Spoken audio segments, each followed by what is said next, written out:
নমস্কার, ভালো আছেন তো? ওর ছুটি হবে কখন? বাজারে এসেছিলাম তাই ভাবলাম একদম ওকে নিয়েই বাড়ি ফিরবো।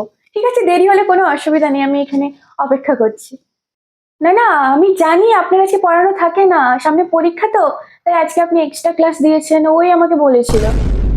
বলছিলাম পড়াশোনা ঠিকঠাক করে তো? মনোযোগ নেই। ও পড়াশোনা করে না? ও, আপনি আমাকে ফোন ফোন করে বলেননি কেন? আহ না, না, আমার ফোন খারাপ হয়নি। আমার ফোনের সিমও ঠিক আছে, ফোনও ঠিক আছে। এই দেখুন, এই তো। আ বলছিলাম এই পরীক্ষা হয়েছিল, ও ভালো রেজাল্ট করেছিল বলে ওকে সে বড় চকলেট আর টেডি এগুলো আপনি কি গিফট করেছিলেন? ও, ও পরীক্ষার দিনও আসেনি? ও আচ্ছা, ঠিক আছে। আম ঠিক আছে, আমি আসি। ধন্যবাদ। আ ওর বাবার সঙ্গে কথা বলি এসব বিষয়ে। যদি পড়াশোনা করে তো আসবে এখানে। নাহলে হ্যাঁ, অনেক ধন্যবাদ আপনাকে।